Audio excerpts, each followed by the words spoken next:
Hello students, ionic इक्विलिब्रियामधला आणखी एक हा pH वर बेस्ड प्रॉब्लेम पाहूया. The pH of rain water collected in a certain region of Maharashtra on particular day was 5.1. The pH of rainwater collected in a certain region of Maharashtra on particular day was 5.1.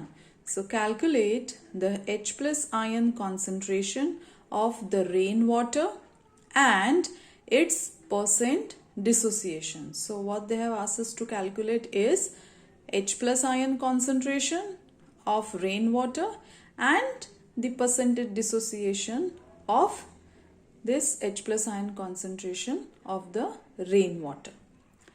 तर step by step आपण इथे काय काय दिलेल्या गोष्टी आहेत त्या आधी लिहून घेऊया. So in given we can write that the pH value दिलेली आहे इथे.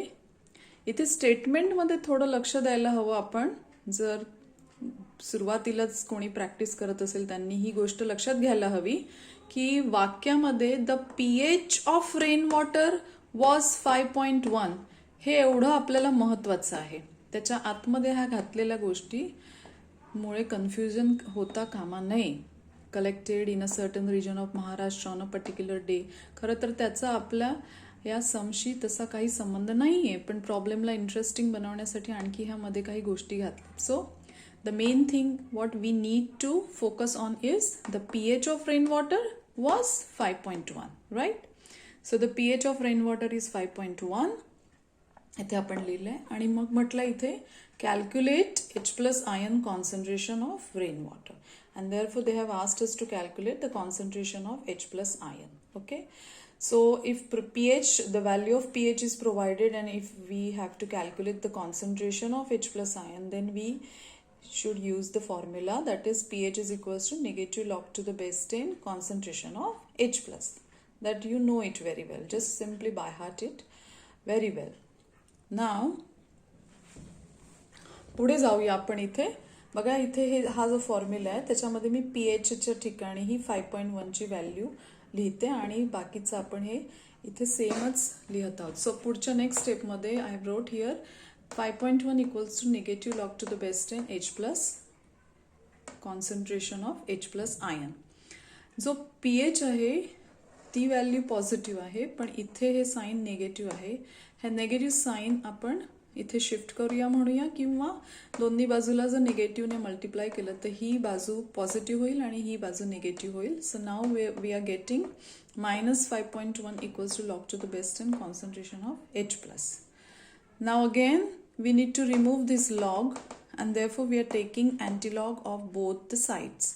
दोन्ही बाजूंचा आपण अँटीलॉग घेऊया आणि म्हणून इथे नेक्स्ट स्टेपमध्ये मी इथे लिहिलंय antilog of -5.1 equals to antilog of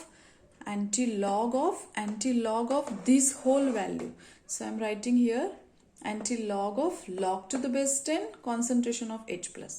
Antilog and log will get cancelled, and what will remain here is simply concentration of H plus. So next step मध्ये मी इथे just H plus असं लिहिलंय. ठीक आहे.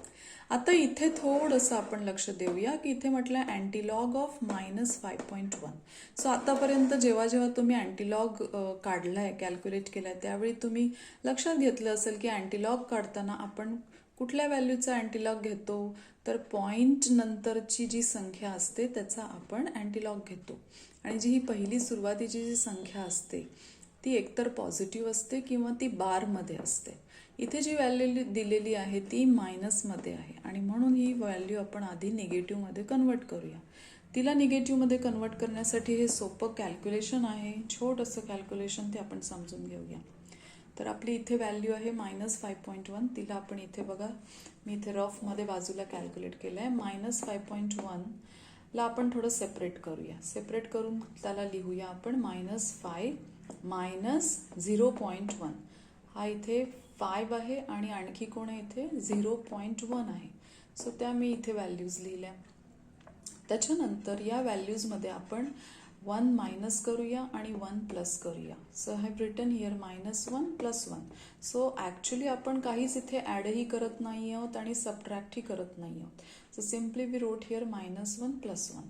या संख्यांना आपण आता अरेंज करूया. I am writing here that -5 मधून ह्या -1ला सबट्रॅक्ट करूया. सो -5 -1 अँड देन ह्या +1 मधून या -0.1ला सबट्रॅक्ट करूया. So I have written here +1 - 0.1. So this is simply arrangement. This is the change in arrangement of the previous step. Nothing else we have done here.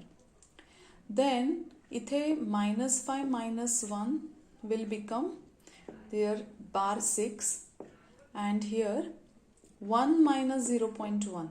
1 मधून 0.1 minus केला तर we'll get 0.9. So all together we can write them as bar 6.9. So now we got this value. We converted this -5.1 value in bar value, that is bar 6.9.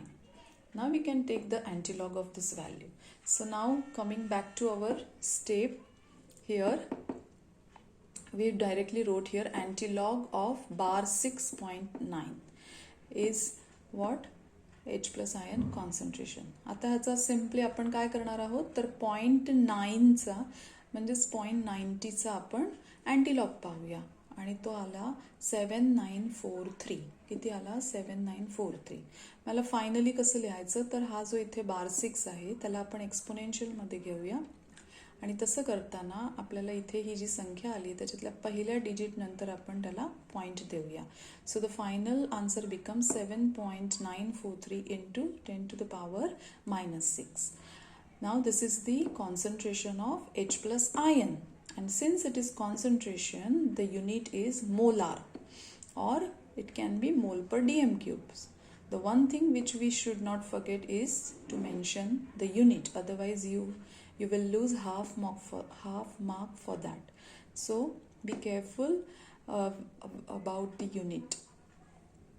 Then the next question here in this problem is that the calculate H plus ion concentration and its percent dissociation. आता percent dissociation सुद्धा त्यांनी calculate करायला सांगितलेलं आहे. आता इथे लक्ष द्यायचं आहे आपल्याला की पर्सेंटेज कॅल्क्युलेशनचा फॉर्म्युला काय आहे तर percentage dissociation is equals to alpha into 100. Alpha means degree of dissociation and degree of dissociation into 100. So degree of डिसोसिएशनची व्हॅल्यू त्यांनी आपल्याला दिली आहे का प्रॉब्लेममध्ये तर नाही. आपल्याला इथे गिवनमध्ये आपण डिग्री ऑफ डिसोसिएशन मेन्शन केलं नाही आहे, आपल्याला ती व्हॅल्यू दिलेली नाही आहे.